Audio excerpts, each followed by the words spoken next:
사십파 줄거리. 오나라 주방이 머리털을 잘라 위나라 조유를 계략에 빠뜨려 대패하게 하여 위병들의 간담이 서늘해지자 육소는 제갈량으로 하여금 군사를 이끌고 위나라를 치게 한다. 이에 모든 준비를 마친 공명이 다시 출사표를 올리고 진격하지만 진창성을 지키는 학소와 뛰어난 무장 왕상으로 인해 곤경에 처한다. 이에 강유가 거짓 서신으로 조진을 꿰어내지만 수하장수 비호가 나와 큰 개교를 적게 쓸 수밖에 없어 공명이 애석해한다. 다시 초고동맹이 맺어지고 송건이 황제로 오르고 공명이 왕상을 죽여 진창성을 거두고 다시 기산에 이르자 오와 촉의 위세에 다급해진 위주 조에는 사마의를 대도독으로 불러들인다. 제80장 위병 대패하다. 촉한 건흥 7년 여름 4월 공명이 기산에서 세계 영체를 나눠 세우고 위나라 군대를 공격할 틈만 기다리고 있었다. 한편 사마이가 병력을 이끌고 장안으로 가니 장압이 접견에 앞서 일어난 일을 자세히 이야기한다. 사마이가 장압을 선봉으로 삼고 대릉을 부장으로 삼아 10만 대군을 이끌고 기산으로 가서 위수 남쪽에 진을 친다. 곽해와 손내가 영체 안으로 들어와 아련한다. 사마이가 묻는다. 그대들은 촉병과 대진하는 것이 아니었소? 두 사람이 답한다. 아직입니다. 촉병이 천리를 온 것이라 빨리 싸워야 그들로선 유리하오. 그런데 이제 이곳까지 와서 싸우지 않으니 필시 음모가 있어. 농서의 각 방면은 아직 소식이 없소. 곽해가 말한다. 이미 세작이 각군을 충분히 세심하게 탐지하며 밤낮으로 방비했으나 아직 다른 일은 없습니다. 다만 무도와 은평 두 곳에서만 아직 돌아와 보고하지 않았습니다. 내 직접 사람을 보내어 공명과 교전하겠소. 그대 두 사람은 서둘러 샛길로 두 곳을 구원하러 가서 촉병의 배후를 습격하시오. 그들은 필시 저절로 혼란에 빠질 것이오. 두 사람이 계책을 받고 병력 5천을 거느리고 농서의 샛길로 무도와 은평을 구하러 가며 촉병의 뒤를 습격하려 한다. 곽해가 도중에 손내에게 말한다. 중달이 공명에 비해 어떻소? 공명이 중달보다 많은 점에서 뛰어나오. 공명이 비록 이기더라도 이 한 가지 계책만큼은 중달에게 남들을 능가하는 지혜가 있음을 보여주고도 남소. 촉병이 두고우를 정면으로 공격할 때 우리가 그들 배후를 공략하면 그들이 어찌 혼란에 빠지지 않겠소. 이렇게 이야기하는데 정찰병이 달려와 보고한다. 은평은 이미 왕평이 격파하고 무도도 이미 강유가 타파했습니다. 앞쪽으로 촉병이 머지않은 거리에 있습니다. 손내가 말한다. 촉병이 이미 두 곳의 성지를 타파했다면 어떻게 바깥에 포진하겠소. 필시 음모가 있는 것이니 어서 물러남만 못하겠소. 곽해가 이를 따른다. 방금 명령을 전하여 군사들을 물리려는데 호련히 포성이 한 차례 울리더니 산 뒤에서 한 무리 군마가 몰려온다. 깃발 위에 큰 글씨로 한나라 승상 제갈량이라 적히고 중앙에서 한 양의 사륜거가 나온다. 공명이 그 위에 단자하고 왼쪽에 관흥, 오른쪽에 장포가 섰다. 손내 곽해 두 사람이 이를 보고 깜짝 놀란다. 공명이 크게 웃으며 말한다. 곽해 손내는 거기 서라. 사마의에게로 어찌 나를 속여 넘기겠느냐. 그는 매일 사람을 시켜 앞쪽에서 교전하라고 하면서 도리어 너희에게 지시해 아군의 배후를 습격하려 한 것이다.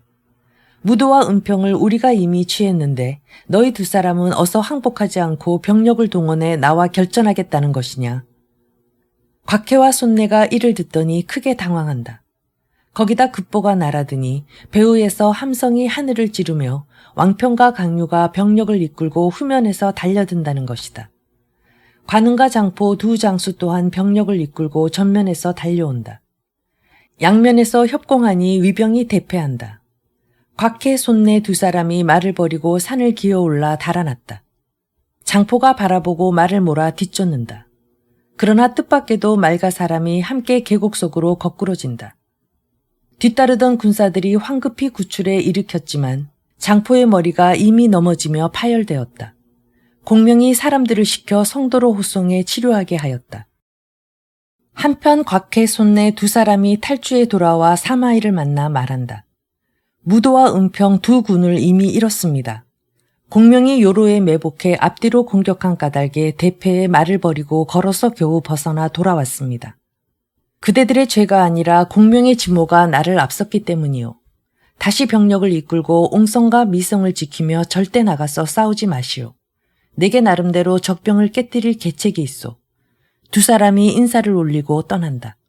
사마이가 또한 장압과 대릉을 불러 분부한다. 이제 공명이 무도와 은평을 점령해 필시 백성을 어루만져 민심을 안정시키느라 영체 안에 있지 않을 것이오. 그대 두 사람은 각기 1만 정병을 이끌고 오늘 밤 출발해 촉병의 배후를 습격해 일제히 용맹을 떨치며 공격하시오.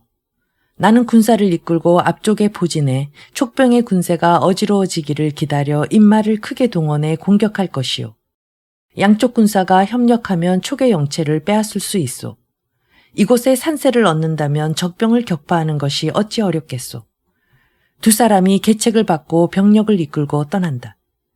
대릉이 좌측에서 장압이 우측에서 제각기 샛길로 촉병 배후로 깊숙이 침입한다.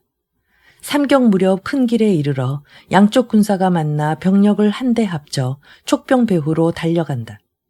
30리를 못 가서 선두의 군사가 나아가지 못한다. 장압 대릉 두 사람이 직접 말을 몰아 살펴보니 수백 량의 마른 풀을 실은 수레가 갈 길을 막았다. 장압이 말한다. 필시 적병의 준비가 있어. 어서 길을 골라 돌아가야겠소. 명령을 전해 병력을 물리는데 온상 가득히 불빛이 일제히 비추고 북소리 크게 울리며 복병이 사방에서 나와서 두 사람을 포위한다. 공명이 기산 위에서 크게 외친다. 대릉과 장압은 내 말을 들어라. 사마이는 내가 무도와 은평에서 백성을 위무하느라 영중에 없는 줄 여기고 너희 두 사람을 시켜 우리 영체를 치료했지만 오히려 내 계책에 빠졌다. 너희 두 사람은 곧 이름 없는 하급 장수라 내가 죽이지 않을 테니 어서 말에서 내려 항복하라. 장압이 크게 노해 공명을 가리키며 욕한다.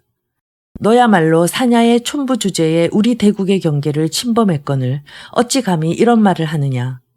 내 마냥 너를 잡는다면 시체를 만조각을 내겠다. 말을 마치고 말을 몰아 창을 꼬나지고 산을 올라 달려든다. 산 위에서 화살과 돌이 빗발친다. 장압이 산을 오를 수 없자 말을 몰아 창을 휘두르며 두꺼운 포위를 뚫는데 아무도 감히 맞서지 못한다. 촉병이 대름을 해심에 몰아넣는다. 장압이 뚫고 나온 뒤 대릉을 발견하지 못하자 즉시 용맹을 떨치며 몸을 돌려 다시 두꺼운 포위 속으로 돌진해 돌아온다. 공명이 산 위에서 바라보니 장압이 만군 지중을 좌충우돌한다. 그 용용함이 갑절이 되는 것을 보고 공명이 좌우 사람들에게 말한다. 장익덕이 장압과 크게 싸우자 사람들이 모두 놀라고 두려워했다고 들었소. 이제 오늘 이것을 보니 그 용맹을 비로소 알겠소. 이 자를 남겨두면 필시 총나라의 큰 해가 될 것이니 제거해야겠소. 결국 병력을 거둬 영체로 돌아갔다. 한편 사마이는 병력을 이끌고 포진한 채 촉병의 혼란을 틈타 일제히 공격할 기회만 기다리고 있었다. 그런데 장압과 대릉이 낭패를 당해 돌아와서 고한다. 공명이 먼저 이렇게 방비한 까닭에 크게 져서 돌아왔습니다. 사마이가 크게 놀라 말한다. 공명은 참으로 귀신 같은 사람이구려. 우선 퇴각하는 것이 좋겠소. 즉시 명령을 전해 대군을 모조리 이끌고 본체로 돌아가 굳게 지키며 나가서 싸우지 않는다. 한편 공명은 대승을 거두어 노획한 기계와 마필의 수를 헤아리지 못할 지경이다. 이에 대군을 이끌어 영체로 돌아가 매일 위원을 시켜 싸움을 걸지만 위병은 출전하지 않는다. 보름을 잇따라 한 번도 교전하지 못했다. 공명이 군막 안에서 의논하는데 누군가 알리기를 천자께서 시중 비위를 사자로 보내어 조서를 전한다는 것이다. 공명이 영체 안으로 맞이해드리고 향을 태워 예의를 갖춘 후 조소를 열어 이르니 이러하다. 가정을 잃은 것은 마속의 잘못이요. 그러나 그대가 책임지고 스스로 낮추었소. 그대의 뜻을 어기기 어려워 그대의 지키는 바를 따랐소. 지난해에 빛나는 전공을 세워 왕상을 베어 죽이고 올해에도 군사를 이끌어 곽회가 패주했소. 저족과 강족을 항복시키고 이군을 되찾았소. 흉포한 무리를 위력으로 떨게 만들었으니 그대의 공훈이 현저하오.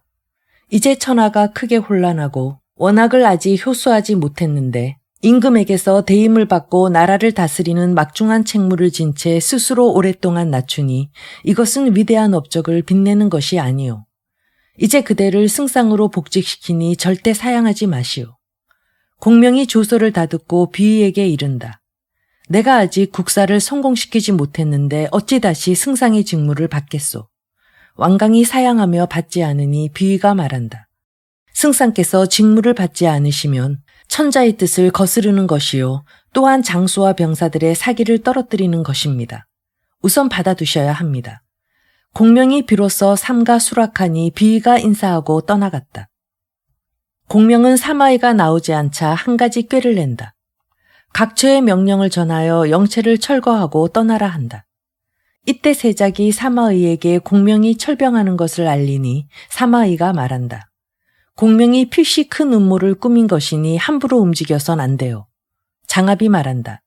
이것은 틀림없이 군량이 떨어져 돌아가는 것인데 어찌 추격하지 않소.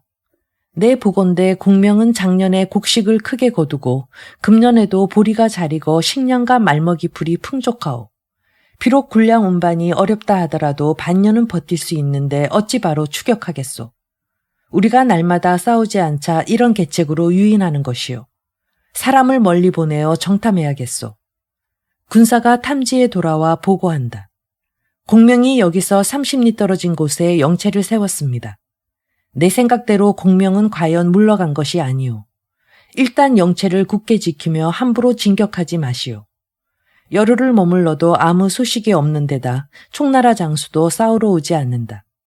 사마이가 다시 사람을 보내어 정탐하게 하니 돌아와서 보고한다. 촉병이 이미 영체를 거두어 떠났습니다. 사마이가 아직도 믿지 못해 옷을 갈아입고 군사들 사이에 섞여 직접 보러 가니 과연 촉병이 다시 30리를 물러나 영체를 세웠다. 사마이가 영체로 돌아와 장압에게 이른다. 이것은 공명의 계책이니 뒤쫓아선 안 돼요. 다시 열흘을 머물며 재차 사람을 보내어 정탐하게 하니 돌아와 보고한다. 촉병이 다시 30리를 물러나 영체를 세웠습니다. 장압이 말한다. 공명이 진격을 늦추는 완병계를 내어 한중으로 잠시 물러나는 것인데 도독께서 무슨 까닭에 의심을 품고서 속히 추격하지 않으시오. 내 한바탕 결전을 치르러 가고 싶소. 공명은 속임수가 극히 많은데 만일 잘못되면 아군의 얘기를 꺾을 것이오. 함부로 진격할 수 없소. 내가 가서 패전하면 군령을 달게 받겠소. 그대가 가겠다면 병력을 양갈래로 나눠야겠소. 그대가 한 무리를 이끌고 먼저 가서 있는 힘을 다해 죽기를 각오하고 싸우시오. 내가 뒤따라 저붕해 복병을 맡겠소. 그대가 내일 먼저 가면 중간에 주둔하고 병력이 필요하지 않도록 이튿날 교전하시오. 이리하여 곧 병력을 나눈다. 다음날 장학과 대릉이 부장 수십 명과 정병 3만을 이끌고 용맹을 떨치며 먼저 가다가 도중에 영체를 세운다. 사마의가 허다한 군사를 남겨 영체를 지키게 하고 겨우 5천 정병을 이끌고 뒤따라 출발한다. 알고 보니 공명이 사람을 시켜 정탐해 위병이 중간에 쉬는 것을 알았다. 이날 밤 공명이 장수들을 불러 상의한다. 이제 위병이 뒤쫓아오니 반드시 죽기 살기로 싸울 텐데 그대들은 한 사람이 10사람을 당해야 할 것이오. 내가 복병을 두어 그 뒤를 차단하려 하오. 지혜와 용맹을 겸비한 장수가 아니면 이 일을 맡을 수 없소. 말을 마치고 눈을 돌려 위원을 바라본다. 위원은 고개를 떨구고 말이 없다. 왕평이 나오며 말한다. 제가 가겠습니다.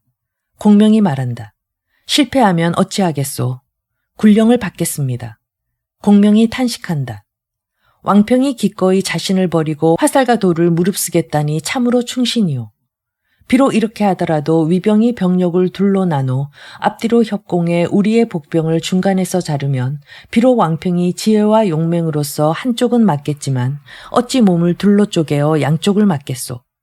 장수 한 사람이 꼭 함께 가야 좋겠는데 우리 군중에 또다시 목숨을 내걸고 앞장설 사람이 없단 말이오. 그 말이 미처 끝나기 앞서 어느 장수가 나오며 말한다. 제가 가겠습니다. 공명이 바라보니 바로 장액이다. 공명이 말한다. 장압은 위나라의 이름난 장수로서 홀로 만명을 당할 용맹을 가져 그대는 적수가 못 돼요. 이를 그르치면 장하에 제 수급을 바치겠습니다. 그대가 용감히 가겠다니 왕편과 더불어 각각 1만 정병을 이끌고 산골짜기 안에 매복하시오. 위병이 추격하기를 기다려 그들이 모두 지나가게 놔둔 뒤 복병을 이끌고 뒤쫓아 기습하시오. 사마이가 뒤따라오면 병력을 두 갈래로 나누어 장익이 1군을 이끌고 후미 부대를 가로막고 왕평이 1군을 이끌고 선두대열을 차단하시오. 양군이 죽기를 각오하고 싸우면 내 따로 계책을 내어 돕겠소. 두 사람이 계책을 받고 병력을 이끌고 떠난다. 공명이 강유와 요하도 불러 분부한다. 그대 두 사람에게 비단 주머니 1개를 줄 테니 3천 정병을 이끌고 군기를 누이고 북소리를 멈춘 채 앞산 위에 매복하시오. 위나라 군사가 왕평과 장익을 포위해 매우 위급하더라도 구원하러 가지 말고 기다리다가 비단 주머니를 열면 위기를 풀 계책이 있을 것이오. 두 사람이 계책을 받고 병력을 이끌고 떠난다. 오반, 오이, 마충, 장이 네 장수도 불러 귓속말로 분부한다. 내일 위병이 오면 그 날카로운 기세가 한창 성할 것이니 바로 맞아 싸우지 말고 싸우다 달아나다 하시오. 관응이 병력을 이끌고 적진을 습격하는 것이 보이면 그대들은 곧 군사를 되돌려 공격하시오. 내 따로 병력을 가지고 돕겠소. 내 장수가 계책을 받고 병력을 이끌고 떠난다. 관응도 불러 분부한다. 그대가 5천 정병을 이끌고 산골짜기에 매복해 산 위에 붉은 깃발이 나부끼면 병력을 이끌고 돌격하시오. 관응이 계책을 받고 병력을 이끌고 떠난다. 한편 장학과 대릉이 병력을 거느리고 비바람과 같은 기세로 달려온다. 마충, 장이, 오이, 오반 네 장수가 잇따라 말을 타고 나와서 교전한다. 장합이 크게 노하여 병력을 동원해 추격한다. 촉병이 싸우다 달아나다 반복하니 위병이 20여리를 추격하는데 이때가 마침 6월이라 매우 무더워 사람과 말이 물을 뿌리듯이 땀을 흘린다. 50리 밖까지 추격하자 위병이 모두 숨가빠한다. 공명이 산 위에서 붉은 깃발을 한번 흔들자 관응이 병력을 이끌고 달려나온다. 마충 등 네 장수도 일제히 병력을 이끌고 습격하러 되돌아온다. 장합과 대릉이 죽기를 각오하고 싸우며 물러나지 않는다. 그런데 함성이 크게 울리며 양쪽에서 군사가 달려나오니 바로 왕평과 장익이다. 각자 용맹을 떨치며 뒤따라 공격해 퇴로를 차단한다. 장합이 장수들에게 크게 외친다. 너희가 이곳까지 오고도 한바탕 죽기로 싸우지 않는다면 또 언제까지 기다릴 테냐. 이에 위나라 병사들이 힘을 떨쳐 충돌하지만 탈출할 수 없다. 그런데 갑자기 배후에서 북소리, 피리소리, 하늘까지 울리며 사마의가 직접 정병을 이끌고 세도한다. 사마의가 장수들을 지휘해 왕평과 장익을 포위해 한가운데로 몰아넣는다. 장익이 크게 외친다. 승상은 귀신 같은 분이다. 승상께서 계책을 이미 세워 틀림없이 좋은 방법이 있을 것이니 우리가 한바탕 죽기로 싸워야 할 것이다. 이에 즉시 병력을 2개로 나눈다. 왕평이 한 무리 군사를 이끌고 장학과 대릉을 막고 장익이 한 무리 군사를 이끌고 사마의를 막는다. 양쪽에서 죽기로 싸우니 울부짖는 소리가 하늘을 찌른다. 강유와 요하가 산 위에서 살펴보니 위병의 세력이 크고 촉병이 위태로워 점점 맞서지 못한다. 강유가 요하에게 말한다. 이토록 위급하니 비단 주머니를 열어 계책을 봐야겠소. 두 사람이 열어서 보니 그 안의 글이 이러하다.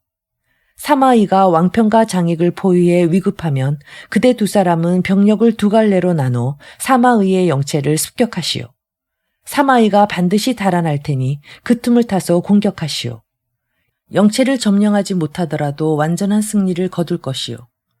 두 사람이 크게 기뻐하며 곧장 사마의의 영체 가운데로 달려든다. 원래 사마의도 공명의 계책에 빠질까 두려워 사람들에게 명하길 길을 따라 보고를 전하게 하였다.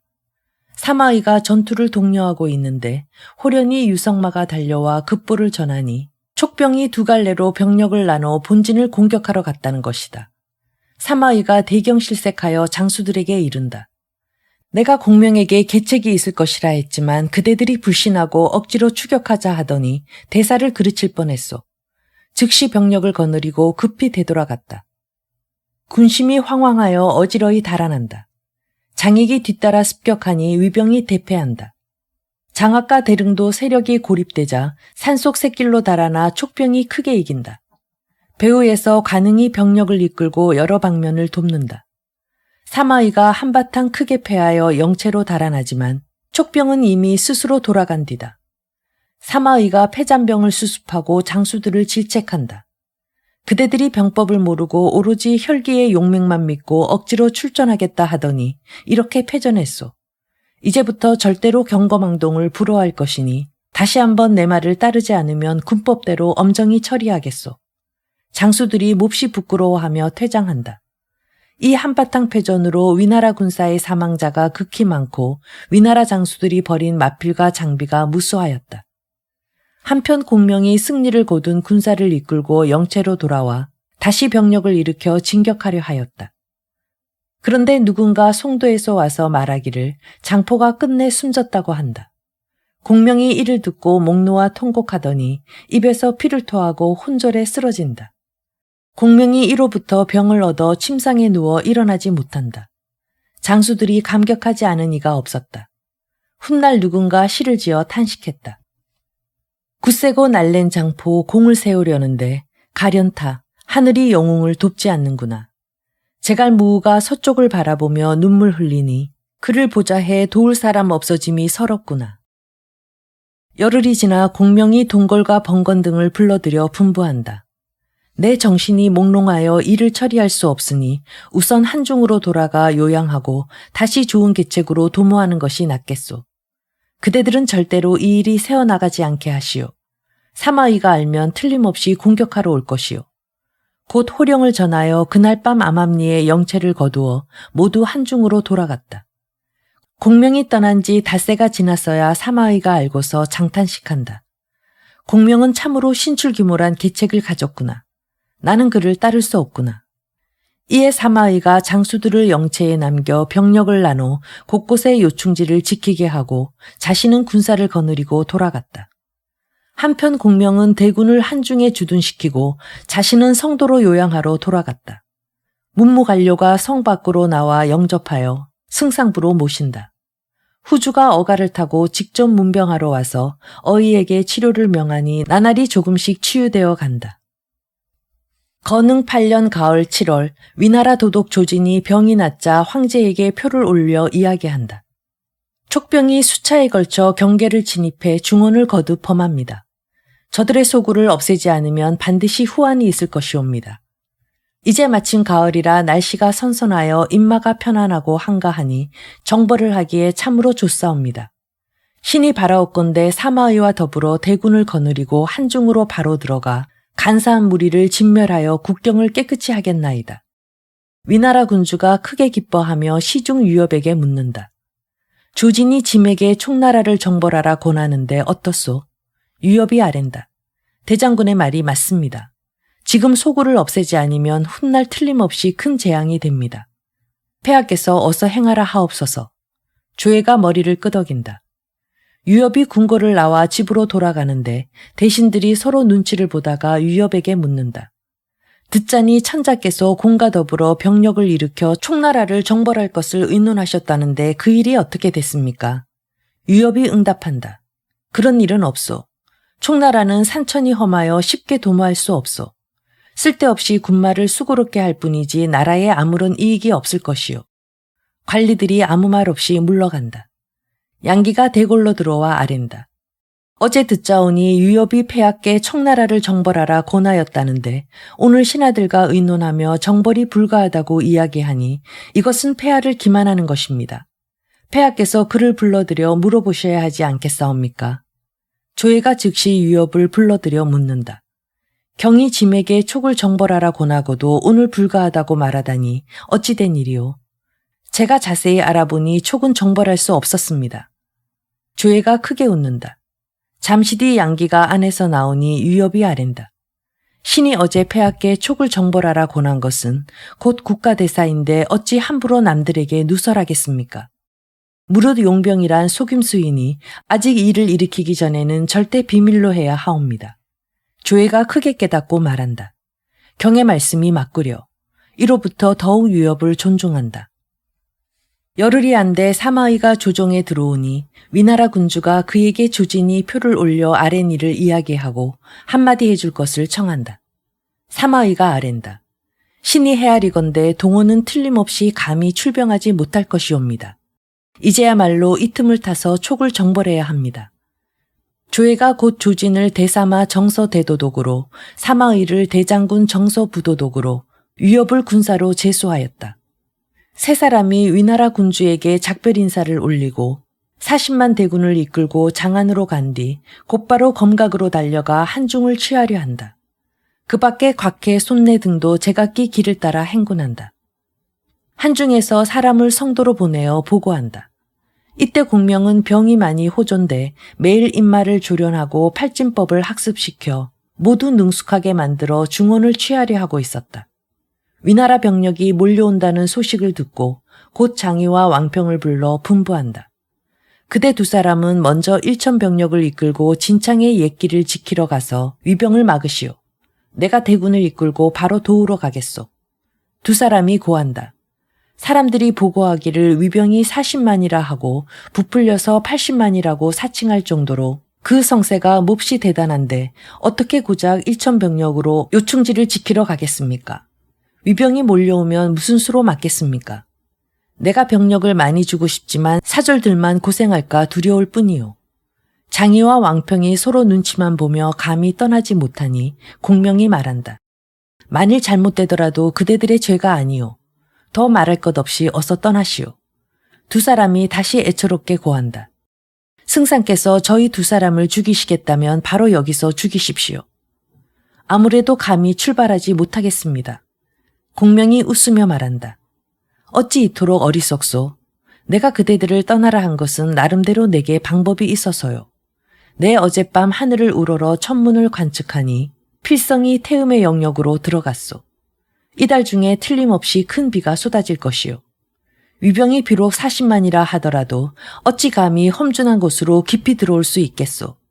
이러므로 군사를 많이 쓰지 않고도 결코 해를 입지 않을 것이요. 나는 대군을 거느리고 한중에서 한 달을 편안히 머물며 위병이 퇴각하기를 기다려 그때 대군을 동원해 그들을 급습하겠소.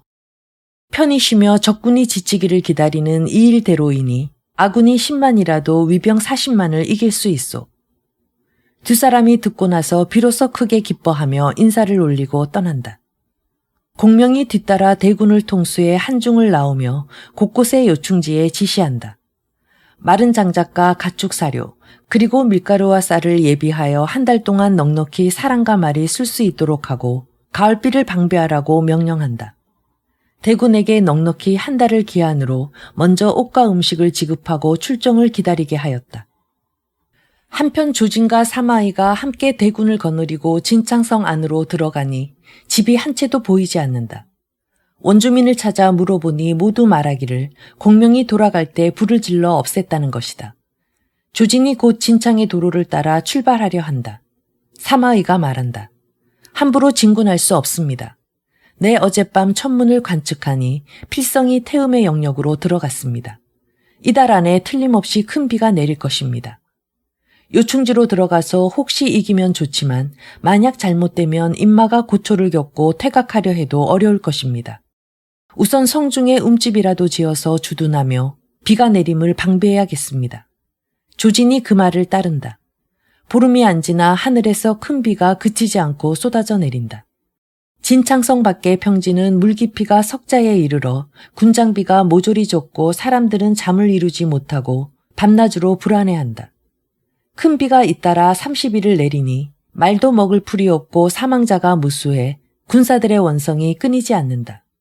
낙양으로 전령을 들여보내니 위나라 군주가 제단을 쌓고 나리개기를 기원하지만 소용이 없다. 황문시랑 왕숙이 상소한다. 예전 기록에 이르기를 천리에 식량을 보내느라 병사들은 굶주리고 땔감을 구하여 요리를 하여도 군사들은 늘 배불리 먹지 못한다고 하였습니다. 이것은 평탄한 큰 길을 행군하는 상황을 이르는 것입니다. 그런데 하물며 험준한 곳에 진입해 길을 뚫으며 행군하니 그 수고로움이 틀림없이 100배에 이를 것이옵니다. 게다가 이제 장마가 더하니 산기슭은 가파르고 미끄러워 대군이 공경에 빠져 나아갈 수 없사옵니다. 식량을 멀리 수송하니 지속하기 어렵사옵니다. 참으로 행군에 있어서 가장 꺼리는 바입니다. 듣자니 조진이 출발한 지 한 달이 넘었으나 아직 행군이 골짜기에 반밖에 가지 못하였습니다. 길을 내는데 크게 힘을 쓰니 싸울 병사들이 빠짐없이 작업에 동원됩니다. 이것이야말로 총나라 쪽은 쉬면서 우리가 지치기를 기다리는 것이니 병가에서 꺼리는 바입니다. 전대의 일을 언급하자면 주나라 모왕이 은나라 조왕을 토벌할 때 관을 나오기는 했으나 다시 돌아간 적이 있사옵니다. 근래의 일을 언급하자면 무제 조조와 문제 조비께서 송권을 정벌하실 때 장강에 다다랐으나 결국 건너지 못하였습니다. 어찌 하늘에 순종하고 시기를 알고 임기응변에 통한 것이 아니겠사옵니까? 바라옵건대 폐하께서 장마 때문에 어려움에 처한 까닭을 생각하시어 사졸들을 쉬게 하소서. 뒷날 빈틈이 생기면 그 기회를 타서 사졸들을 쓰소서. 이것이 이른바 기쁜 마음으로 어려움을 무릅쓰게 만들면 백성들은 죽는 것도 있는다는 것이옵니다. 위나라 군주가 표를 읽은 뒤 주저하고 있는데 양보와 화음이 들어와 역시 상소하며 간한다. 이에 위나라 군주가 조서를 내려 사자를 조진과 사마의에게 보내어 조정으로 돌아오게 한다. 한편 조진이 사마의와 더불어 상의하며 말한다. 이제 연달아 30일에 걸쳐 비가 오고 날이 흐리니 군사들은 싸울 마음을 잃고 각자 돌아갈 마음만 품고 있는데 어찌해야 이를 막겠소. 일단 돌아가는 것만 못합니다. 공명이 추격하면 어찌 살아서 돌아가겠소. 먼저 양군을 매복시켜 후미를 끄는 뒤에야 병력을 물릴 수 있습니다. 이렇게 의논하고 있는데 천자의 사자가 찾아온다. 두 사람이 대군의 선두대열을 후미대열로 삼고 후대를 전대로 삼아 서서히 퇴각하기 시작한다. 한편 공명은 가을 장마가 곧 그칠 것을 계산하여 하늘이 아직 개이지 않았지만 스스로 일군을 거느려 성고에 주둔하고 명령을 전하여 대군이 적파에 직결해 주둔하게 한다. 공명이 군막에 나아가 장수들을 불러 말한다. 내 헤아려 보건대 위병이 틀림없이 달아나고 위나라 군주는 반드시 조서를 내려 조진과 사마의로 하여금 병력을 돌리게 할 것이요. 우리가 추격하더라도 그들이 대비하고 있을 게 틀림없소. 그들이 일단 떠나게 놔두고 다시 좋은 계책으로 도모하는 것만 못하오. 그런데 왕평이 사람을 보내어 위병이 이미 돌아간 것을 보고한다. 공명이 그 찾아온 이에게 분부를 내려 왕평에게 전하여 추격하지 말라고 한다. 자신에게 위병을 격파할 계책이 있다고 한다. 제9권 대성귀천편 제81장 한병파 조진. 한편 장수들은 공명이 위나라 병력을 추격하지 않자 함께 들어와 고한다. 위병이 장마에 시달려 더는 주둔하지 못해 돌아갑니다. 이 기회를 타고 추격하기 참으로 좋습니다. 승상께서 무슨 까닭으로 추격하지 않으십니까? 사마의는 용병에 뛰어나오. 이제 후퇴에도 반드시 복병을 둘 것이오. 추격하면 그 계책에 빠지오. 그들을 멀리 가게 놓아주고 우리 병력을 나누어 서둘러 야곡으로 나가서 기산을 빼앗아 위나라 사람들로 하여금 미처 막지 못하게 하는 것만 못하오. 장수들이 말한다. 장안을 취하려면 다른 길도 있거늘 승상께서 굳이 기산만 취하시니 무슨 까닭입니까? 기산은 장안의 머리요. 농서 여러 고을에서 병력이 오더라도 반드시 이곳을 지나오. 게다가 앞쪽으로 위수가 흐르고 뒤쪽으로 야곡이 인접하여 왼쪽으로 나와서 오른쪽으로 들어가니 복병을 둘만하오. 이야말로 용병하기 좋은 곳이요. 그러므로 이곳을 선취하여 지리를 얻고자 하오. 장수들 모두 탐복한다. 공명이 위연, 장이, 두경, 진식을 기곡으로 나가게 하고 마대, 왕평, 장익, 마충을 야곡으로 나가게 한다. 조발을 마치고 공명이 스스로 대군을 거느리고 관음과 요하를 선봉으로 삼아 뒤따라 출발한다. 한편 조진과 사마의 두 사람은 뒤에서 군마를 감독한다. 한무리 군사를 진창의 옛길로 보내어 정찰하게 하니 돌아와 촉병이 아직 오지 않는다고 보고한다. 다시 열흘이 지나자 후방의 복병이 모두 돌아와 촉병의 소식이 전혀 없다고 한다. 조진이 말한다. 쉬지 않고 가을비가 내려서 잔도가 단절됐는데 촉인들이 어찌 우리 태각을 알겠소. 촉병이 뒤따라 나올 것입니다. 어찌 그것을 안단 말이오. 며칠째 날씨가 청명한데도 촉병이 추격하지 않습니다. 이는 우리의 복병을 생각해서입니다. 그러므로 아군을 멀리 가도록 놓아두고 아군이 모두 지나가기를 기다려 기산을 빼앗으려 들 것입니다. 조진이 불신하니 사마의가 말한다. 자단께서 어찌 믿지 않으십니까? 제가 헤아리건대 공명은 반드시 두 골짜기를 따라 올 것입니다. 저와 자단이 각각 골짜기 입구 하나씩을 수비해 열흘만 기다려 봅시다. 촉병이 그래도 안 오면 내 얼굴에 빨간 분을 바르고 여자 옷을 입고 영중에서 죄를 받아들이겠습니다. 촉병이 온다면 나 역시 천자께서 하사해 주신 옥대와 어마 한 피를 그대에게 주겠소. 이에 즉시 병력을 두 군데로 나눈다. 조진이 병력을 이끌고 기산 서쪽 야곡 입구에 주둔한다. 사마의가 군사를 이끌고 기산 동쪽 기곡 입구에 주둔한다. 제각기 영체를 세운 뒤 사마의가 한 무리 병력을 이끌고 산골짜기에 매복한다. 기타 군마는 각처 요로에 영체를 세운다. 사마의가 옷을 갈아입고 군사들 가운데 섞여 영체마다 쭉 둘러본다. 그런데 어느 영체에 이르니 편장 하나가 하늘을 우러러 원망한다. 큰 비가 허다하게 퍼붓는데도 돌아가려 하지 않더니 이제 또 이곳에 주둔시키며 억지로 도박을 걸어서 관군을 고생시키는구나. 사마의가 이 말을 듣고 영체로 돌아와 장수들을 모조리 불러들여 그 편장을 끌어낸다. 사마의가 그를 꾸짖는다. 조정에서 군사를 천일에 걸쳐서 양성함은 일시에 쓰기 위해서다.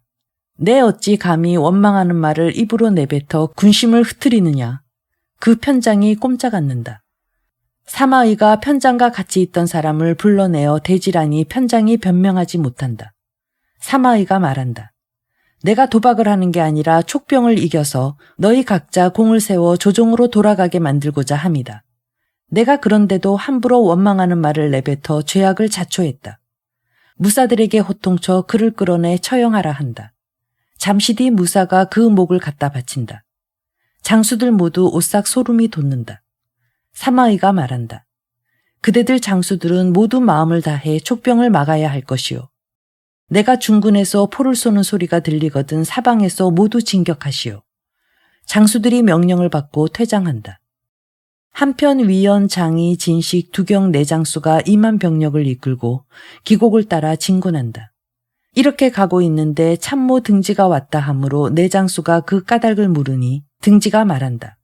승상께서 명을 내리셨소. 기곡으로 나가더라도 위병의 매복을 방비할 것이지 진격하지 말라 하셨소. 진식이 말한다. 승상께서 용병하며 어찌 이리 의심이 많소. 내가 헤아리건대 위병은 잇따라 큰 비를 만나 값없이 모두 훼손돼 틀림없이 서둘러 돌아가는 것이요. 어찌 그들이 매복을 하겠소. 이제 아군이 길을 재촉해 진격하면 큰 승리를 거두겠거늘 어찌 또다시 진격을 멈추라 지시하냐 말이오. 등지가 말한다. 승상의 계책이 적중하지 않은 것이 없고 모략이 성공하지 않은 것이 없거늘 그대가 어찌 감히 명령을 어기려 하오. 진식이 웃으며 말한다. 승상께서 과연 그렇게 지모가 많다면 가정을 잃는 실수는 하지 않으셨을 것이요. 위원도 지난날 공명이 그의 계책을 들어주지 않았던 것을 떠올리고 비웃으며 말한다. 승상이 내 말을 들어 곧장 좌우곡으로 나갔다면 지금쯤 장안은 물론이고 낙양도 모두 점령했겠구려. 이제 고집을 부려 기어코 기산으로 나가겠다지만 무슨 이익이 있겠소. 진군을 시키고서 다시 멈추라 하다니 어찌 그 군령이 분명치 못하단 말이오. 진식이 말한다.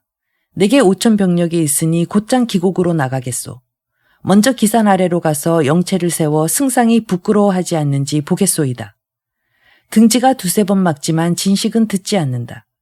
곧바로 직접 5천 병력을 이끌고 기곡으로 떠나버린다. 등지가 어쩔 수 없이 공명에게 급히 알리러 간다. 한편 진식이 병력을 이끌고 몇 리 못 가서 갑자기 한바탕 포성이 울리더니 사면에서 복병이 모두 나온다. 진식이 급히 퇴각하려는데 위나라 병력이 골짜기 입구를 가득 메우고 철동같이 포위한다. 진식이 자충우돌하지만 탈출할 수 없다. 그런데 함성이 크게 울리고 한 무리 군사가 달려들어오니 바로 위연이다. 진식을 구출하여 골짜기 안으로 돌아가지만 원래 5천 병력이 이제 겨우 4,500의 상처투성이 병력만 남았다. 배후에서 위병이 추격하는데 두경과 장이가 병력을 이끌고 도우러 오니 위병이 비로소 퇴각한다. 진식과 위연 두 사람이 그제서야 공명의 선견지명이 귀신 같음을 깨닫고 후회해 마지 않는다. 한편 등지가 돌아가 공명을 만나 위원과 진식이 그토록 무례하다고 이야기한다. 공명이 웃으며 말한다. 위원은 평소 반역을 저지를 관상이라 나는 그의 늘 불평하는 속마음을 알고 있었소. 그 용맹을 아껴 쓰고 있지만 먼 훗날 반드시 재앙을 일으킬 것이요. 이렇게 말하고 있는데 유성마가 달려와 진식이 4천이 넘는 사람을 잃고 겨우 4,500의 부상자를 데리고 골짜기 안에 주둔해 있다고 보고한다. 공명이 등지를 시켜 다시 기곡으로 가서 진식을 위무하고 병고가 생기지 않도록 한다. 동시에 마대와 왕평을 불러 분부한다. 야곡에서 위병이 지키고 있으면 그대 두 사람은 휘하 병력을 이끌고 산고개를 넘어 야간에 행군하고 낮에는 숨어 신속하게 기산 좌측으로 가서 불을 피워 신호하시오. 다시 마춘과 장익을 불러 분부한다. 그대들도 역시 산속 새길을 따라 낮에는 숨고 밤에 행군하여 기산 우측으로 달려가 불을 피워 신호하시오. 마대 왕평과 회합하여 함께 조진의 영체를 습격하시오. 나도 직접 골짜기를 따라 세계 방면에서 협공할 것이니 위병을 격파할 수 있소. 네 사람이 명령을 받고 길을 나눠 병력을 이끌고 떠난다. 공명이 다시 관음과 요하를 불러 이렇게 저렇게 하라고 분부한다. 두 사람이 비밀 계책을 받고 병력을 이끌고 떠난다. 공명이 스스로 정병을 이끌고 길을 재촉해 행군한다. 도중에 다시 오반과 오이를 불러 비밀 계책을 주니 역시 병력을 이끌고 먼저 간다. 한편 조진은 마음속으로 촉병이 올 것을 믿지 않기에 태만에 빠져 군사들을 쉬도록 놓아준다. 열흘을 아무 일 없이 기다리며 보내며 사마이를 비웃을 생각이다. 수비한 지 어느새 7일이 지나자 누군가 골짜기 안에서 소수의 촉병들이 나왔다고 한다. 조진이 부하장수 진량에게 5천 병력을 이끌고 정탐하고 촉병을 접근시키지 말라고 한다. 진량이 명령대로 병력을 이끌고 골짜기 안으로 들어가 정탐하니 이미 촉병이 물러난 뒤다. 진량이 서둘러 병력을 이끌고 뒤쫓아 5, 60리를 가지만 촉병이 보이지 않는다. 마음속에 의욕이 들어 군사들에게 말에서 내려서 쉬라 한다. 그런데 정찰병이 보고한다. 앞쪽에 촉병이 매복하고 있습니다. 진량이 말에 올라 살펴보니 산중에 흙먼지가 크게 일고 있어 급히 군사들에게 방비하라 지시한다. 잠깐 사이 사방에서 함성이 크게 울리며 앞쪽에서 오반과 오이가 뒤쪽에서 관운과 요화가 병력을 이끌고 달려나온다. 좌우가 모두 산으로 막혀 달아날 길이 없다. 산 위에서 촉병들이 크게 외친다. 말에서 내려 항복하면 살려주겠다. 위나라 군사 태반이 항복한다. 진량이 죽기를 각오하고 싸우지만 요하의 한 칼에 베어서 말 아래 구른다. 항복한 병졸들을 공명이 후군에 잡아놓는다. 위나라 병사의 갑옷을 총나라 군사 5천에게 입혀 위나라 병사로 위장시킨다. 관흥, 요화, 오반, 오이 네 장수에게 이들 병사를 이끌고 조진의 영체로 습격하라 한다. 먼저 본말을 영체 안으로 들여보내 말하게 한다. 얼마 안 되는 촉병이 있어서 모조리 쫓아버렸습니다. 조진이 크게 기뻐하는데 누군가 사마도독이 보낸 신복이 왔다고 한다. 그 사람이 고한다. 촉병이 매복계를 써서 위나라 군사 4천여 명을 죽였습니다. 사마도독께서 장군께 뜻을 전하시며 도박으로 생각하지 말고 마음을 써서 방비하라 하셨습니다. 내가 있는 이곳은 촉병이 한 사람도 없소. 하고 찾아온 사람을 돌려보낸다.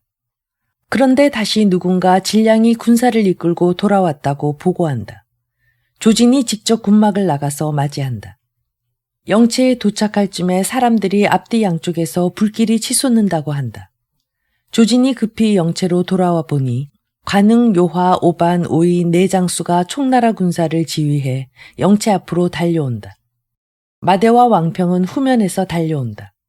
마춘과 장익도 병력을 이끌고 쇄도한다.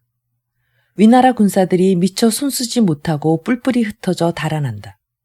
장수들이 조진을 보위해 동쪽으로 달아나고 촉병이 뒤쫓는다. 조진이 달아나고 있는데 호련히 함성이 크게 진동하며 한무리 군사가 쇄도한다. 조진의 간담이 전율하고 심장이 놀라 바라보니 바로 사마의다. 사마의가 한바탕 크게 싸우니 비로소 촉병이 퇴각한다. 조진이 겨우 탈출하지만 처참하기 이를 데 없다. 사마의가 말한다. 제갈량이 기산의 지세를 빼앗아서 우리가 이곳에 오래 머물 수 없습니다. 위수물가로 가서 영체를 세워 다시 좋은 계책을 세워야 합니다. 조진이 말한다. 중달은 어떻게 내가 이렇게 대패할 것을 아셨소? 다녀온 사람이 자단으로부터 단 한 사람의 촉병도 못 보았다는 이야기를 들었다고 보고하기에 공명이 몰래 영체를 습격하러 오리라 헤아렸습니다.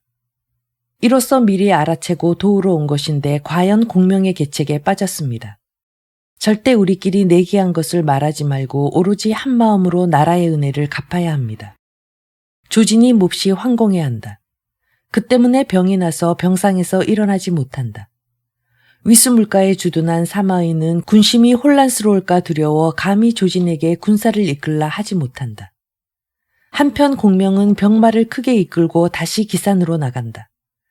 군사들을 위로하고 나자 위연, 진식, 두경, 장이 네 장수가 군막으로 들어와 엎드려 죄를 청한다. 공명이 말한다. 누가 잘못하여 군사를 재난에 빠뜨렸소? 위연이 말한다. 진식이 호령을 듣지 않고 골짜기 입구로 잠입하여 이 때문에 대패했습니다. 진식이 말한다.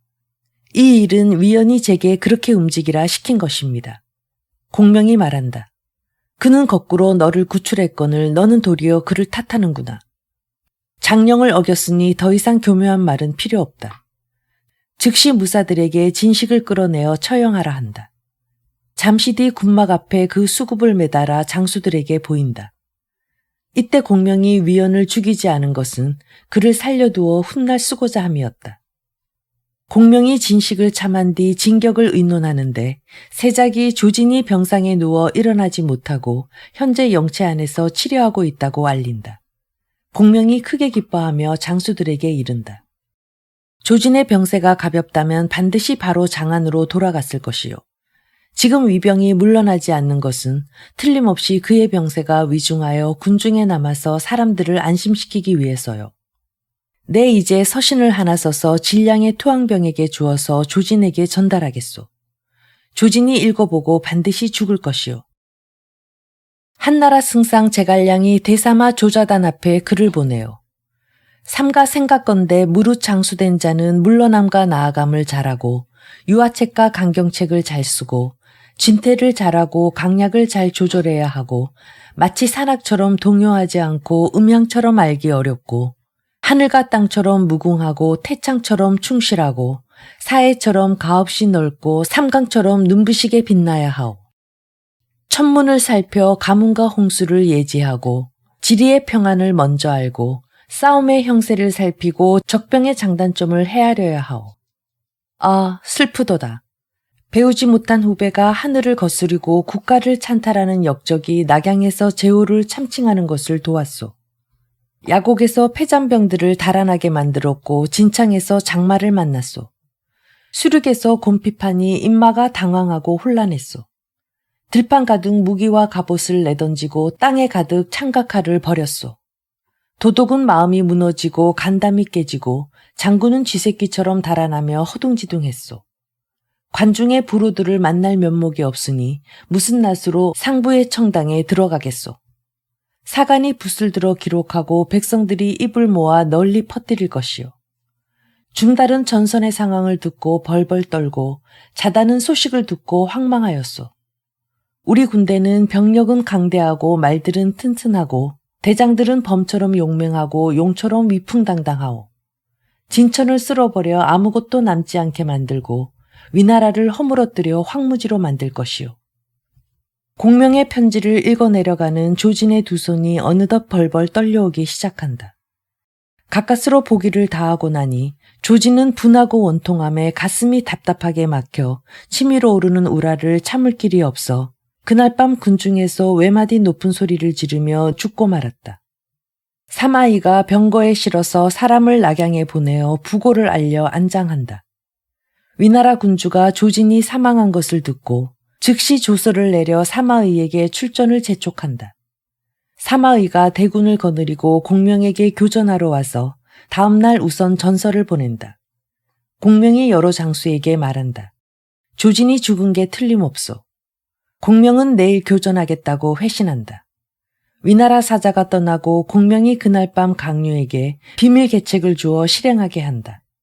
또한 관응을 불러 이렇게 저렇게 하라 분부한다. 다음날 공명이 기산의 병력을 총동원해 위수의 물가로 가니 한쪽은 강물이 흐르고 한쪽은 산인데 중앙은 드넓은 들판이라 싸움하기 더할 나위 없이 좋았다. 양군이 서로 대치하고 화살을 쏘아 진각을 정하여 멈춘다. 삼통고를 울린 뒤 위나라 진중에서 문기가 열리며 사마이가 말을 타고 나오고 뭇장수가 뒤따라 나온다. 그런데 공명은 사륜거 위에 단좌하여 손으로 깃털 부채를 흔들고 있을 따름이다. 사마이가 말한다. 우리 주상께서 위로는 요임금이 순임금에게 선양한 것을 본받은 뒤 앞서 두 황제께 황제 자리가 전해지고 중원에 자진한 채 너희 총나라 오나라를 용인한 것은 바로 주상께서 너그러우시고 인자하시고 어지시고 후덕하셔서 자칫 백성을 상할까 걱정하셔서다. 너는 남양 땅의 일개 농부로서 하늘의 운수를 모르고 억지를 부리며 서로 침략하게 만들다니 마땅히 진멸해야 할 것이다. 만약 마음을 바로잡고 과오를 고쳐서 즉각 되돌아가 제각기 국경을 지켜서 정족지세를 이룬다면 백성을 도탄에 빠뜨리는 것을 면하고 너희 모두 목숨을 보전할 것이다. 공명이 웃으며 말한다. 내가 선제로부터 탁고의 중임을 받았거늘 어찌 마음을 다하고 힘을 다해 역적을 토벌하지 않겠느냐. 너희 조씨는 머지않아 한나라에게 멸망될 것이다. 너희 조부와 부친 모두 한나라의 신하로서 대대로 한나라의 녹을 먹었거늘 보답할 생각은 않고 도리어 찬탈과 반역을 도왔으니 어찌 스스로 부끄럽지 않겠느냐. 사마이가 얼굴 가득 부끄러워하며 말한다. 내 너와 한바탕 자옹을 겨루겠다. 내가 이기면 내 맹세코 대장의 직위를 내려놓겠다. 그러나 내가 패전해서 조속히 고향으로 돌아가더라도 나는 더 이상 해치지 않겠다. 공명이 말한다. 내가 용맹한 장수로 싸울 테냐, 병법으로 싸울 테냐, 아니면 진법으로 싸울 테냐. 먼저 진법으로 싸우자. 먼저 진을 쳐서 내게 보여라. 사마이가 중군의 장막으로 들어가 손에 누런 깃발을 들고 흔들자 좌우에서 군사들이 움직이더니 일개 진영을 이룬다. 사마이가 다시 말을 올라타고 군진을 나와서 묻는다. 내가 나의 진법을 알아보겠느냐. 공명이 웃으며 말한다. 아군에서는 말단장수도 그렇게 포진할 수 있다. 이것이 바로 혼언일기진이다. 내가 포진해봐라. 공명이 진중으로 들어가 깃털 부채를 흔들더니 다시 진 밖으로 나와서 묻는다. 내가 나의 진법을 알아보겠느냐? 이깟 팔개진을 어찌 못 알아보겠느냐? 아는 것은 아는 것이고 감히 우리 진을 칠 수 있겠느냐? 이미 아는 것인데 어찌 칠 수 없겠느냐? 한번 쳐들어와 봐라. 사마이가 본진으로 되돌아가 대릉, 장호, 앙림 세 장수를 불러 분부한다. 이제 공명이 포진한 것은 휴, 생, 상, 두, 경, 사, 경패 이렇게 8개 문이요. 그대 세 사람은 정동쪽 생문으로 쳐들어가 서남쪽 휴문으로 달려나와 다시 정북쪽 계문으로 달려드시오. 그리하면 이 진을 깰 수 있소. 그대들은 조심하고 조심하시오. 이에 대릉이 가운데에 장호가 앞에 앙림이 뒤에 위치해 각기 기마병을 이끌고 생문으로 쳐들어간다. 양군이 함성을 지르며 북돋운다. 세 사람이 총나라 진으로 달려드는데 군진이 마치 연이은 성벽 같아서 충돌해도 뚫고 나갈 수 없다.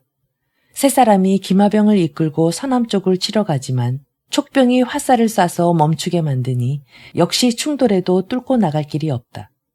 진중이 중중첩첩 모두 문이 있어서 어디가 동서남북인지 구분할 수가 없다. 세 장수가 서로 돌보지 못하고 마구잡이로 공격할 뿐인데 마치 음울한 구름과 안개가 끝없이 피어오르는 듯하다. 함성이 울리는 곳마다 위나라 군사 하나하나가 모조리 포박을 당하여 중군으로 끌려온다.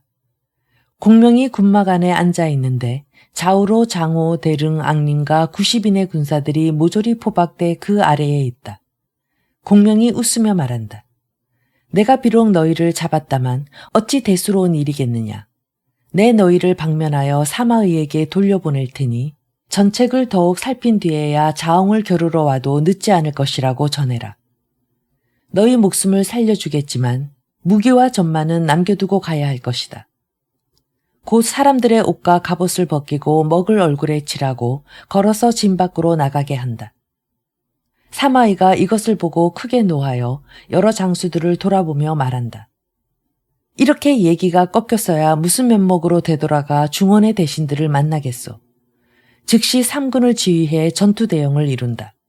사마이가 직접 손에 칼을 뽑아 들고 100명의 용감한 장수들을 이끌고 군사들을 독려하며 돌격한다.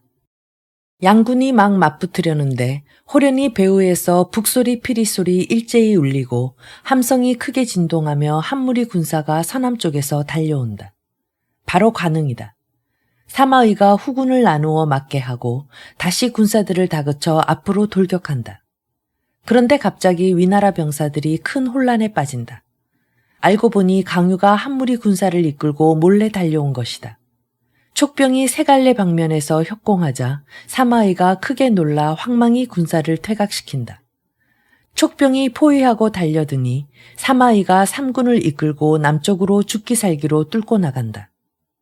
위나라 군사 열의 6-7은 죽거나 다쳤다. 사마이가 위수의 남쪽 물가로 퇴각해 영체를 세운 뒤 굳게 지키며 나오지 않는다.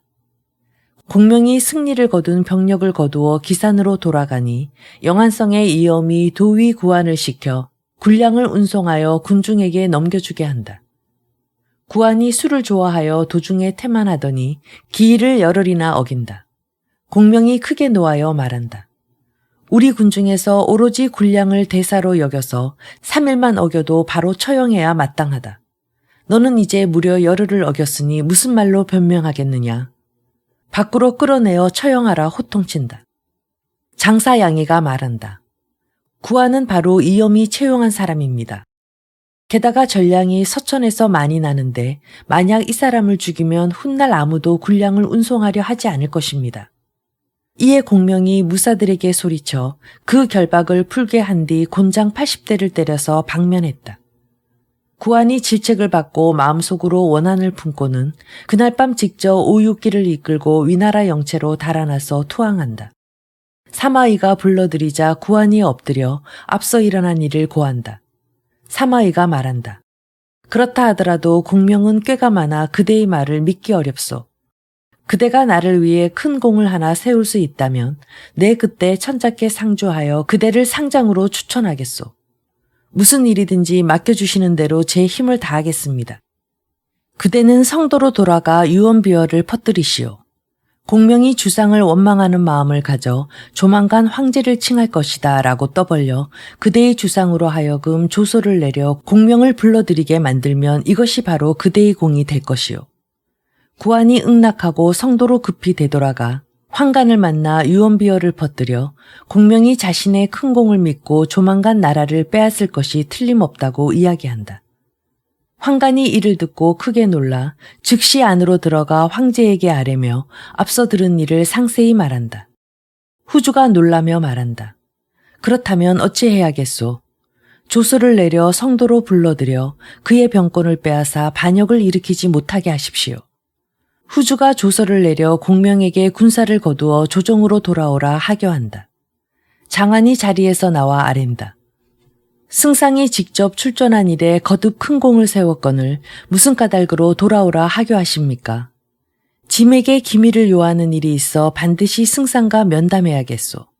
즉시 사자에게 조서를 주어 밤낮 없이 달려가 공명에게 성도로 돌아오라 하교한다. 천자의 사자가 기산의 본진으로 달려오니 공명이 맞아들인다. 주상께서 아직 어리시니 틀림없이 간신들이 곁에 있구나. 내 이제야 겨우 공을 세우려 하거늘 어이 돌아오라 하시는가. 내 돌아가지 않는다면 이는 주상을 업신여기는 것이다. 어명을 받들고 돌아가면 훗날 이런 기회를 다시 얻기는 어려울 것이다. 공명은 너무나 기막히고 뜻밖인 소식에 책상을 치며 기리기리 탄식할 뿐이었다. 제82장 제갈장신. 강유가 걱정한다. 대군이 물러나면 사마이가 그 틈을 타고 습격할 것인데 어떻게 해야겠습니까? 내 이제 군사를 퇴각시키며 5개 방면으로 퇴각할 것이요. 오늘 먼저 이곳 영체부터 퇴각할 것이요. 예를 들어 영내에 군사 1천이라면 아궁이를 2,000개 팔 것이요. 오늘 3,000개를 파고 내일 4,000개를 파는 식으로 매일 후퇴하며 아궁이 수를 늘려가며 행군할 것이요. 양이가 말한다. 예전에 손빈이 방연을 잡을 때 병력을 늘리고 아궁이는 줄이는 방법을 썼습니다. 이제 승상께서 군사를 물리시며 무슨 까닭으로 아궁이 수를 늘리십니까? 사마이는 용병에 뛰어난 인물이라 아군의 후퇴를 알면 반드시 추격할 것이요. 그러나 마음속으로 우리의 복병이 있지 않을까 의심할 터라 우리가 영체에 머물 때마다 아궁이 수를 셀 것이요. 매일 아궁이 수가 늘어나는 것을 보는 데다 우리 병사가 후퇴하는지 않는지도 알 수 없을 것이기에 의심이 일어나 감히 추격하지 못할 것이요. 우리가 서서히 후퇴하면 병력을 잃는 재난은 없을 것이요. 마침내 군령을 전하여 군사를 퇴각시키기 시작했다. 한편 사마이는 구안이 계책을 완수할 것이라 여기고 촉병의 퇴각을 기다려 일제히 습격하려 한다. 사마이가 기다리고 있는데 누군가 촉병의 영체가 텅 비고 인마가 모두 떠났다고 알린다. 사마이는 공명이 꽤가 많은 것을 알아 감히 함부로 추격하지 못한다. 스스로 백여기를 이끌고 총나라 영체로 가서 실상을 살피고 군사들에게 아궁이 수를 세라고 지시하고 본진으로 돌아왔다. 다음날 다시 군사들을 시켜 그 영체로 가서 아궁이 수를 점검하게 한다. 군사들이 돌아와 보고한다. 그곳 영체 안의 아궁이 수가 전보다 조금 늘었습니다. 사마이가 장수들에게 이른다. 나는 공명이 꽤가 많은 줄 아는데 과연 병력을 더하고 아궁이를 늘렸으니 내가 추격했다면 틀림없이 그 계략에 빠졌을게요. 일단 퇴각해 다시 좋은 계책으로 도모하는 것이 낫겠소. 이에 군사를 되돌리고 추격하지 않는다. 공명이 한 사람도 잃지 않고 성도로 떠날 수 있었다. 그 뒤 강어기에 사는 원주민이 사마의에게 공명이 병력을 물릴 때 병력을 더하는 것은 못 보았고 다만 아궁이 수만 느렸다고 이야기한다. 사마의가 하늘을 우러러 탄식한다. 공명이 우후의 전법으로 나를 속여 넘겼구나. 그의 모략에는 내 도저히 미칠 수 없구나. 하고 드디어 대군을 이끌어 낙양으로 돌아가고 말았다. 성도로 돌아오자 공명은 삼군을 크게 호상하였으나 그 우울한 심중만은 어이할 바를 몰랐다. 공명은 후주를 배하라고 아랜다. 노신이 기산으로 나가서 장안을 취하려는데 폐하께서 조소를 내려서 불러들이셨습니다. 무슨 큰일이 있는지 모르겠사옵니다. 후주가 대답할 말이 없다. 한참이 지나 이윽고 말한다. 짐이 오래도록 승상의 얼굴을 못 보아서 마음속으로 몹시 사모하여 일부러 불러들인 것이지 별 뜻은 없소. 이것은 폐하의 본심이 아니오라 틀림없이 간신히 참언을 하며 신에게 다른 뜻이 있다 하였을 것입니다. 후주가 이 말을 듣고 묵묵히 아무 말이 없다. 공명이 말한다. 노신이 선제의 두터운 은혜를 잊고 맹세코 죽음으로 보답하고자 하옵니다. 만일 안으로 간사한 뜻을 품었다 하면 어이능히 도적을 칠 수 있사오리까. 짐이 환관의 말을 잘못 듣고 일시에 승상을 불러들였소. 오늘에야 마음의 막힘이 열리지만 후에 막급이요. 하며 차마 바로 보지를 못한다. 공명이 곧 뭇 환관들을 불러 캐물어 비로소 고안이 유언비어를 퍼뜨린 것을 알게 되었다. 급히 사람을 시켜 체포에 나서지만 이미 위나라로 가버린 뒤다. 공명이 망령되게 상주한 환관을 주살하고 나머지 모두를 궁 밖으로 패출하고 또한 장안과 비위 등이 이 일을 눈치채지 못하고 천자를 올바른 도리로 간언하지 못한 것을 몹시 질책했다. 공명이 후주에게 인사를 올리고 다시 한중에 도착해 한편으로 이엄에게 경문을 보내어 식량과 말먹이 풀을 공급해 싸움터로 운반하라 하고 한편으로 출병을 다시 논의한다. 양이가 말한다. 앞서 수차례 출병하여 군사력이 피폐하고 식량 또한 떨어졌습니다. 이제 병력을 둘로 나누고 석 달을 기한으로 만약 20만 병력이라면 10만 병력만 거느리고 기산으로 나가서 3개월 머물고 다시 다른 10만 병력으로 바꾸며 순환하도록 하여 병력을 지치지 않게 한만 못합니다. 그런 뒤 서서히 진군하면 중원을 도모할 수 있을 것입니다. 그대의 말이 참으로 내 뜻과 합치하오. 내가 중원을 정벌하는 일은 일조일석에 이루어질 일이 아니니 마땅히 이렇게 멀리 내다보는 계책을 써야 할 것이요. 곧 명령을 내려 병력을 둘러 나누어 100일을 기한으로 순환하며 교대하게 하고 기한을 어기는 자들을 군법으로 처벌하게 하였다. 공명이 다시 위나라를 정벌하러 출병한다. 이때 위나라는 태화 5년이다. 위나라 군주 조예는 공명이 다시 중원을 정벌하는 것을 알고 서둘러 사마이를 불러 상의한다. 사마이가 말한다. 이제 조지는 이미 세상을 떠났지만 신이 바라옵건대 저 한 사람의 힘을 다하여 국경을 침범하는 외적을 소멸함으로써 폐하께 보답하겠나이다. 조예가 크게 기뻐하며 연회를 베풀어준다. 다음날 누군가 총나라 병력이 침범하여 위급하다고 보고한다. 조예가 즉시 사마의에게 병력을 일으켜 적병을 막으라 명하고 친히 어가를 타고 성 밖으로 나가서 환송한다. 사마의가 위나라 군주에게 인사를 올리고 곧장 장안으로 가서 여러 방면에 인마를 크게 모아 촉병을 깨뜨릴 계책을 토의한다. 장압이 말한다. 내 바라건대 일군을 이끌고 옹성과 미성을 지키러 가서 촉병을 막겠소. 사마의가 말한다. 우리 선두부대 홀로 공명의 대군을 막을 수 없고 또한 병력을 앞뒤로 나눠도 승산이 없소. 병력을 주둔해 상규를 지키고 나머지 병력은 모두 기산으로 가는 것만 못하오. 공께서 선봉에 서시겠소. 내 평소 충의를 품고 마음을 다해 나라에 보답하고자 했으나 지난날 이 마음을 알아주는 이를 만나지 못했소. 이제 도도께서 기꺼이 중임을 맡기시니 비록 만번 죽더라도 사양하지 않겠소. 이에 사마의가 장압을 선봉으로 삼아 대군을 총지휘하게 하고 각 회에게 농서지방의 여러 군현을 수비하게 한다. 나머지 장수들도 각각 길을 나눠 진군한다. 선두부대의 정찰병이 달려와 보고한다. 공명이 대군을 이끌고 기산으로 출발했습니다. 전방의 선봉으로 왕평장이가 곧장 진창으로 나가 검각을 지나 상간을 경유해 야곡으로 향해 오고 있습니다. 사마의가 장압에게 이른다. 이제 공명이 장거리를 크게 진격하니 틀림없이 농서 일대의 밀을 베어서 군량을 삼으려 할 것이오. 그대는 기산에 영체를 세워 주둔하시오. 나는 각회와 더불어 천수 일대의 여러 군을 돌며 적병이 밀을 베는 것을 막겠소. 장압이 응낙하고 4만 병력을 이끌고 기산을 수비한다. 사마의는 대군을 이끌고 농서를 향해 간다.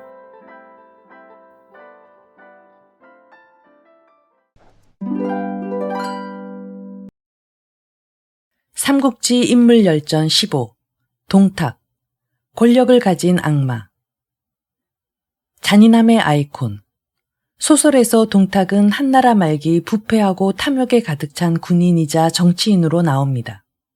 자신의 욕심을 채우기 위해 황제를 폐위시키고 새로운 황제를 앉혔으며 마음에 들지 않는 대신은 가차없이 목을 뱉습니다. 무고한 백성을 학살해 재산을 빼앗는 등 폭정을 일삼았죠. 역사적 사실을 기록한 진수의 삼국지 위서 동탁전에도 동탁은 거칠고 포악하며 사악한 데다 잔인하다. 역사를 기록한 이래 이와 같은 자는 없었다. 라고 평가했습니다. 협객에서 군벌로 동탁은 지방 향리 출신의 협객으로 젊은 시절 중국 변방의 오랑캐인 강족 유력 인사와 교류합니다. 고향으로 돌아와 농사를 짓던 그는 교류했던 강족의 지인이 찾아오자 밥 갈던 소를 잡아 대접했을 정도로 의리에 살고 의리에 죽는 사나이였습니다. 또한 말을 타고 달리며 어느 팔로 활을 쏴도 백발백중인 무예와 지략도 갖추고 있었습니다. 한나라 정사의 동탁에 관한 초기 기록을 보면 그는 젊은 시절 강족의 침입을 막아내고 한나라 서쪽을 지킨 충직한 장수였습니다. 반란을 진압하고 받은 포상금을 모두 부하에게 나눠줘 인심도 얻었습니다. 하지만 동탁이 장수로 활동하던 시기는 조정의 무능과 황간의 부정부패로 공을 세운 충신조차 황간에게 뇌물을 주지 않으면 좌천당하는 등 기회주의자가 인정받는 시대였습니다. 결국 동탁도 이에 편승해 승진을 거듭하며 협객에서 부패한 군벌이 됩니다. 부패하고 무능한 정부가 낳은 산물. 고양이를 내쫓기 위해 호랑이를 마당에 집어넣었다. 조조의 말입니다. 악인 동탁의 주련은 무능한 황실과 부패한 조정의 산물이었습니다.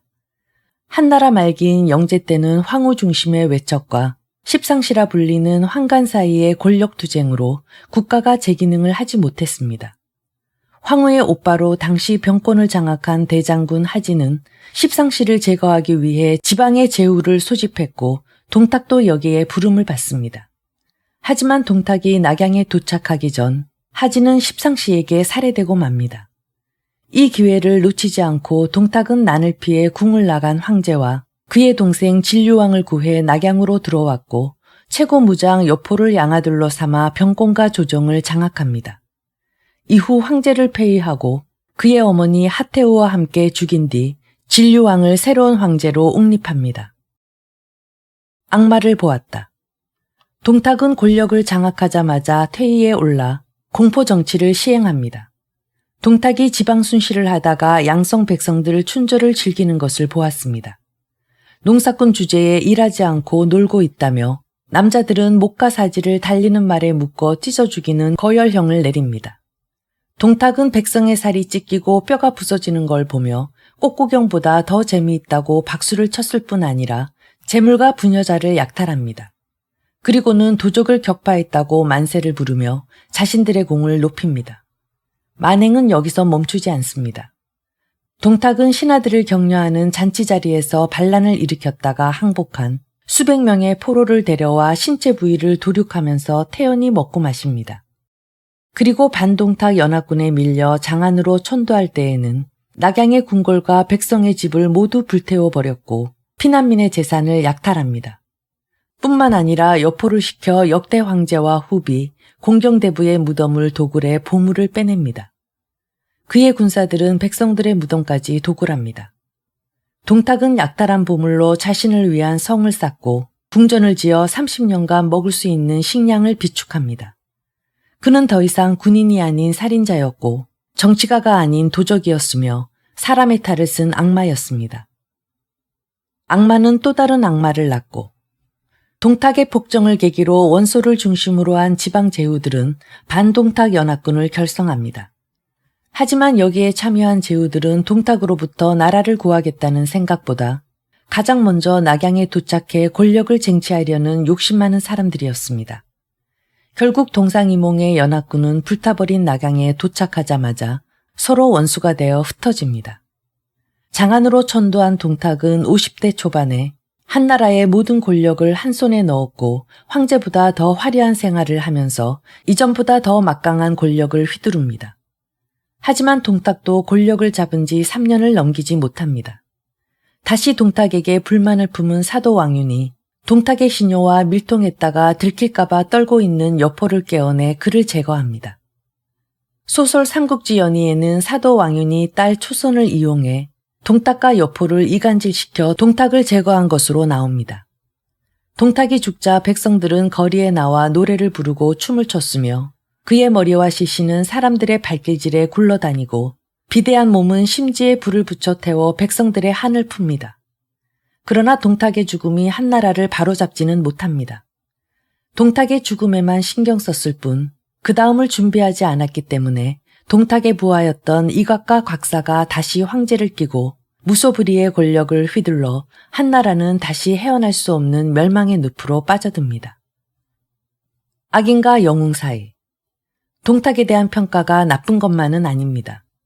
역사서의 동탁은 초기엔 의협심이 강한 충신이고 후기에도 탐욕스럽지만 인재를 알아보는 눈이 있는 인물로 나옵니다. 실제 관우와 장비를 압도하는 최고의 무장 여포를 등용했고 조조와도 잠시 함께했으며 한나라 최고의 문장가 채옹을 등용해 정사를 돌보게 했습니다. 하지만 자기의 장점을 본인의 사욕을 채우는 데 쓰면서 중국에서 가장 잔인하고 악한 사람이라는 평가를 받고 맙니다. 역사에 만약은 없다고 하지만 동탁이 자기 장점을 살리고 욕심을 버렸다면 중국 역사의 영웅으로 남지 않았을까 생각해 봅니다.